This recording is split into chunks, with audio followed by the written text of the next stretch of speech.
Broadcasting from the business capital of the world, this is the Podcast Business News Network. And welcome back, everybody. Here we are in the aftermath of two major storms in the United States hitting the South. Were they prepared? Was Florida prepared? Was North Carolina prepared in terms of overall planning over the years? It could be expected that, there's going to be a storm at one point. Some are saying this is the storm of the century. Some are saying the last one, Milton, was potentially the 1,000th year storm. We're going to talk with somebody today who has involved his life in planning the infrastructure of many municipalities. He has also been a part of the University of Pittsburgh, and he joins us once again as our Centurion recipient, Richard Golden Bickel Jr. Man of the Year is on our program. Welcome, sir. How are you doing today? I'm doing fine, and look forward to the conversation. Same here. And I was thinking about you as I was looking at so many miles of traffic of people trying to leave Florida or leave the areas that could potentially be affected, just evacuating and the turmoil involved there. Overall, what's your feeling? What's your overall take on Florida, the coast, these areas affected? Do you think that they effectively planned for storms? Well, because Florida has a history of these kinds of storms, I think they're better prepared than many other places. They coordinate closely with law enforcement, with emergency workers and hospitals, etc., to make sure that they have at least an action plan to handle surges of people and surges of storms. You have two things to play here. You have the wind and you have the water. Let's focus on the water for just a moment. They have to assume that you're going to have storm surges of 12 to 15 feet in that territory. A lot of areas seem that they weren't so well protected. What's your overall thoughts there? Well, it starts with floodplain ordinances that control development along the coast. But these storms were so massive that it went beyond the coast, more inland. And then places like North Carolina that are hilly still had flooding issues. My brother lives in Hickory, North Carolina, and he had water in his first floor. He had power outages, and that's the kind of thing that happens. And some of that can be planned for, but sometimes it's too much too soon, and it isn't planned for. Well, that's a great point. Whoever thought that they would deal with that in North Carolina in the capacity that they did? A lot of that water came from the mountains, and it was just, a heavy hit all at once. One thing that surprised me with the storm in Florida with Milton was that the number of tornadoes, I don't think anybody even suspected. I lost count. I don't know if it was 19 or 41 reported within the state. Not an area that's usually prone to a lot of tornadoes. So my feeling is you can't really plan for something like that. What are your thoughts? Yeah, this storm will create new pressures to develop more comprehensive plans to deal with emergencies and storms. That's where you have to learn from the lessons of the last storm to help create a good action plan for the next storm. Any thoughts on the water itself in terms of how to navigate that? Even within the drainage within a municipality? Well, that's where floodplain zoning is one of the local tools. If you start loading up the so-called estuaries with development, it blocks the flow of water that naturally occurs, and that creates flooding potential, and it also spreads it out to a wider area. So that has to be taken into account in terms of building codes and zoning ordinances.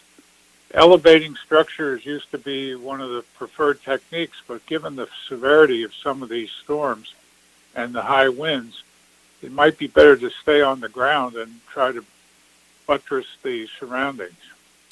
Can you walk us through you talk about the estuaries and how the water dissipates.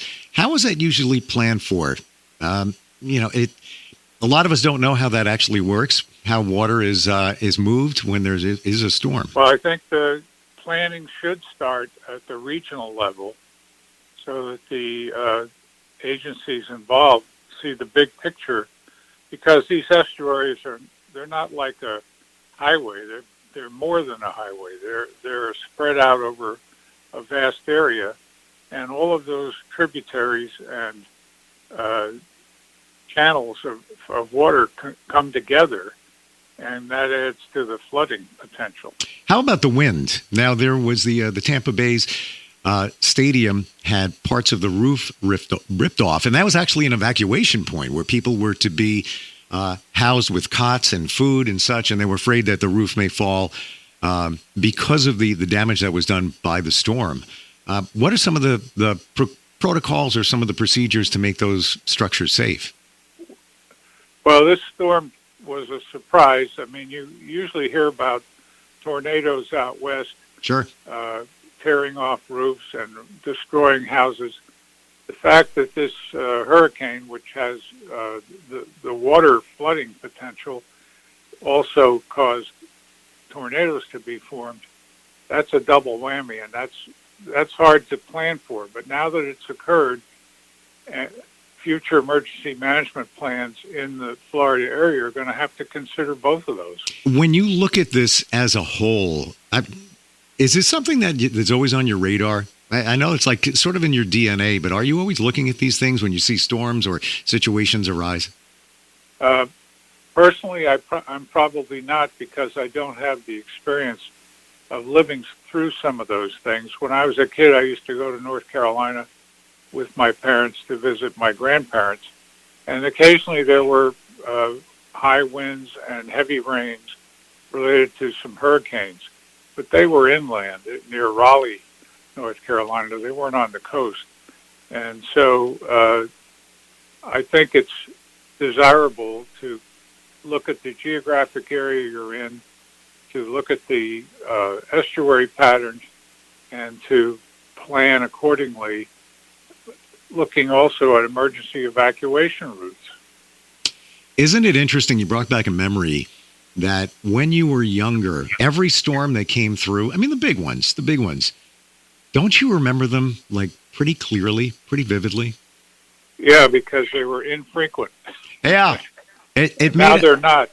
It made it, well, that's a really good point. That's a really good point, because back in the day, I mean, I remember being a kid, and in the 70s, Hurricane Bell came rolling through, and I lived on Long Island, and I vividly remember it. I remember sleeping at my aunt's house, and a big 100-foot tree in her front yard fell down.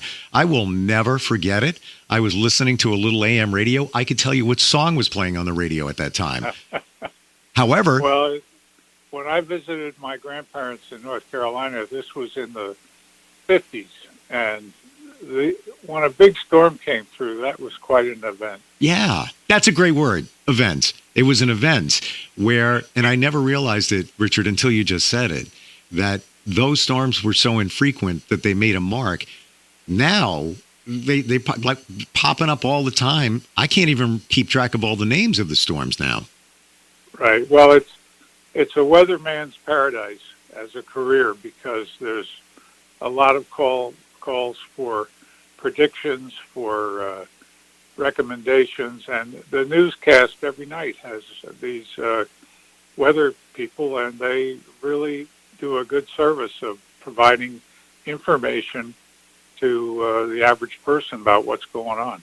That's a great point. When you think about the technology, the information, informing the public, with digital, social media and everything, could you imagine not having that and these types of storms rolling through, what the damage could be if people didn't evacuate as they should have and all of that? It seems that these storms are were just stronger than I remember storms being back in the day.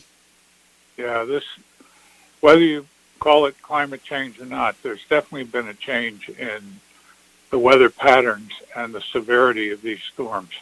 I think back to Superstorm Sandy in the Northeast and the damage that did with the water. And that was all about, on the East Coast, the storm surge.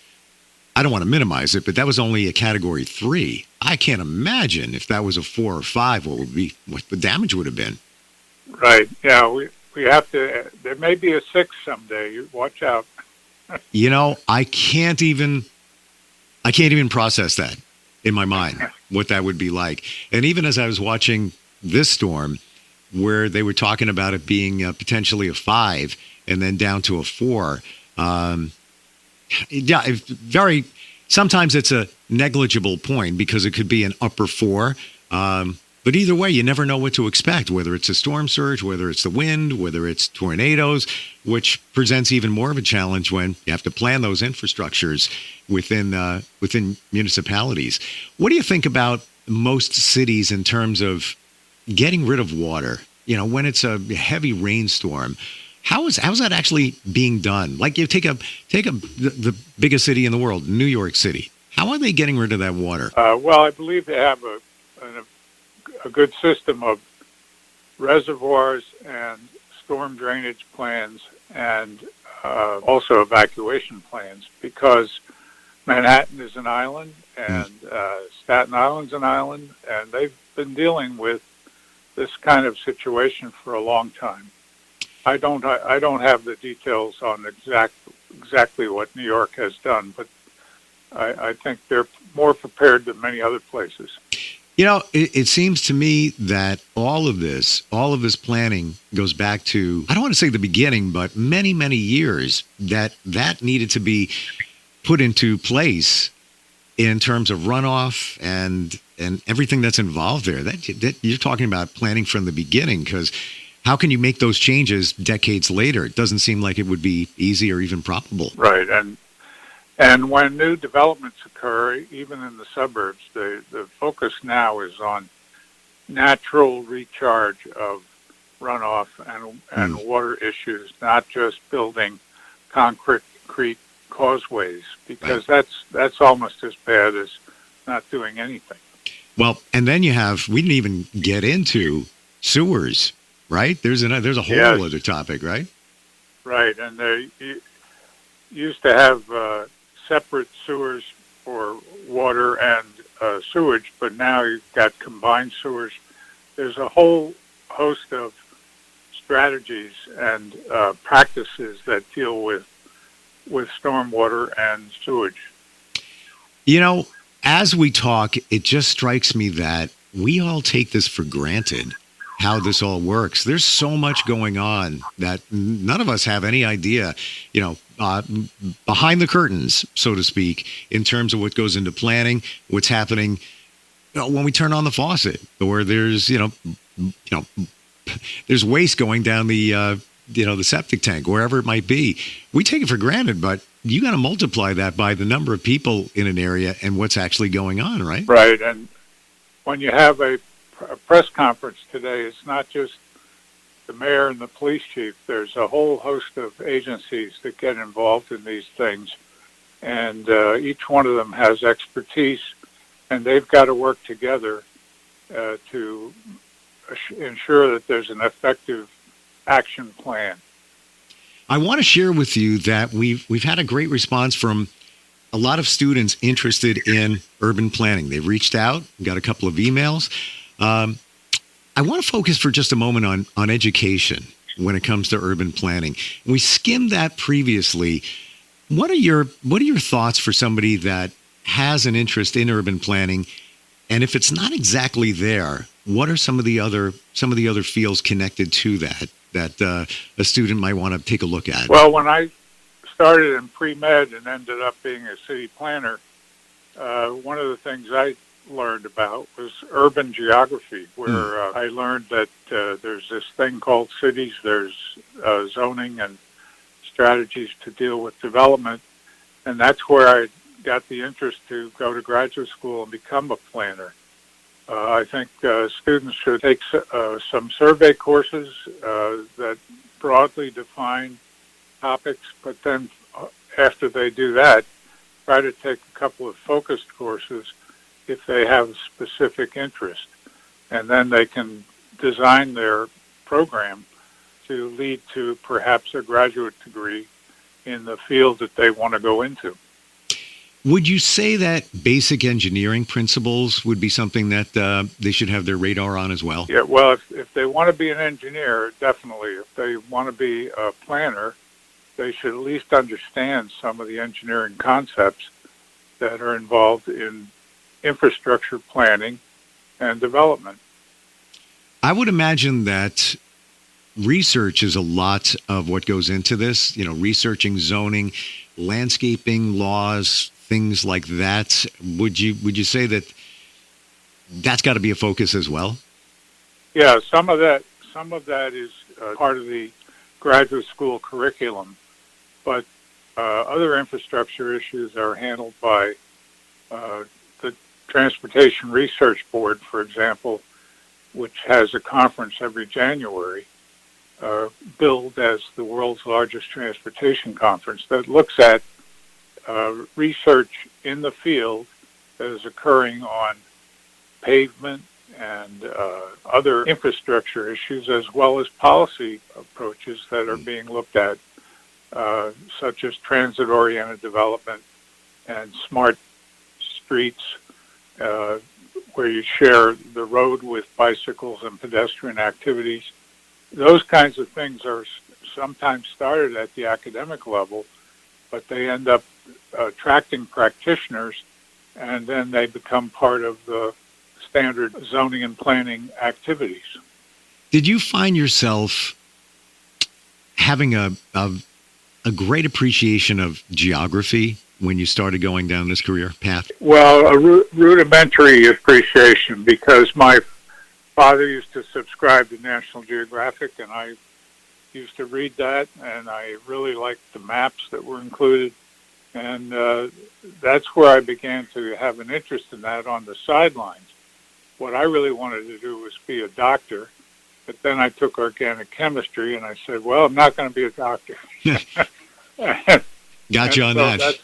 That's when I started looking for another career, and I was very fortunate to have an urban geography course taught by a professor in the planning school, and that got me turned on to this concept of being an urban planner. And I was also fortunate to stay at Pitt from being an undergraduate to becoming a graduate student, and that was a really lucky thing. Do you find that when you're traveling that you have the appreciation of the landscape? When I see a mountain, it takes my breath away. I just look like, wow, that's amazing. Then I start thinking, all right, well, how do people live there? How do they make roads and all of that? And then same thing with architecture. I have an affinity for that. It's just interesting how buildings are put together, certain styles in different cities present themselves. Do you have that feeling when you're, as working in urban planning? Is that on your radar, when you're traveling? Yeah, when I take long distance trains, which I do more now instead of flying, it's fascinating to see the countryside. Yep. As you leave New York and you're down to Washington, and then all of a sudden you start going west, and you're in the real rural areas. Yep. And that gives you an appreciation for different landscapes and the different challenges that they have to deal with development issues. I find it fascinating, and we've talked before. I've taken the Amtrak along the Hudson Line, and I've never. I'm a New Yorker. I'm embarrassed to admit I've never done it before. I'm a New Yorker too, but the only time I've really taken the train on the Hudson Valley is coming from Chicago back to New York. The train goes across from Erie to Albany, and then it goes down the Hudson River Valley, and that's a fascinating trip. But it can also be very slow because there are other trains going, and but it's really worth it, and get a feel for how big New York State is. Sure, and how diverse it is. Right. I live on Long Island, so we don't have any mountains. We, surrounded by water, we have lakes. But then you get on that Hudson line, and it's like, oh my gosh, this Hudson River is so long and so diverse in terms of what you see with mountains. And people say to me, well, you're going to be on a train for 2.5 hours. How boring is that going to be? I'm like, boring? Are you kidding? This is the best time spent, just being able to look at things, take it all in. And it just changes your perspective. And not just centering on New York, but just for the diverse landscape of all the different areas. You have a city, you have an island, you have rural areas, you have mountains. It's pretty amazing. Yeah, and if you take the train, don't sit in coach.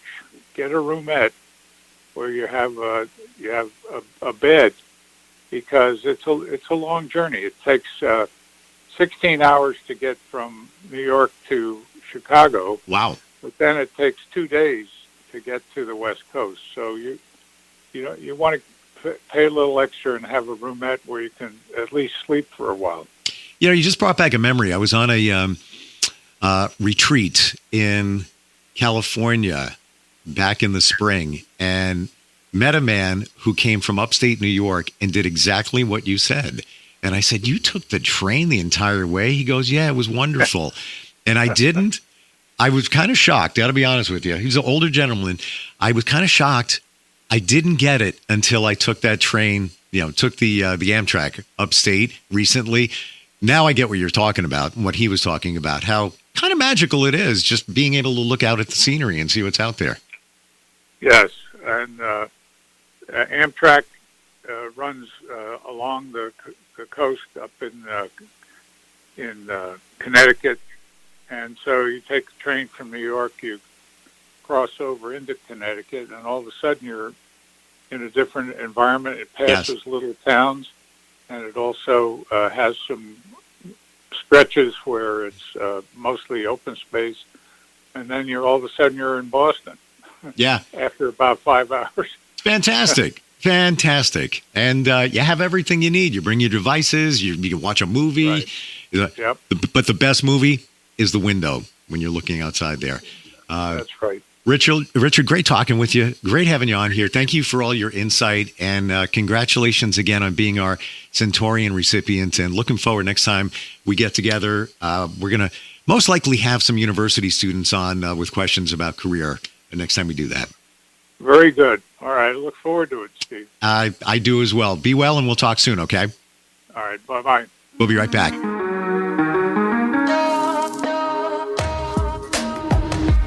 Broadcasting from the business capital of the world, this is the Podcast Business News Network. When it comes to making plans, you are the best. What about those round trips that you plan in advance, which are perfect on your way there and perfect on your way back? Or those meetings with friends for which you make a group chat 3 months before so that nobody or anything is missing? Or your daughter's first birthday party. You planned it with such dedication that instead of the first, it felt like our 15s. The same way you plan each detail for those moments. Start planning to protect you and your loved ones from a natural disaster. Sign up for local weather and emergency alerts. Prepare an emergency kit. And make a family communications plan. Protecting your family is the best plan you can make. Get started at ready.gov/plan. Brought to you by FEMA and the Ad Council.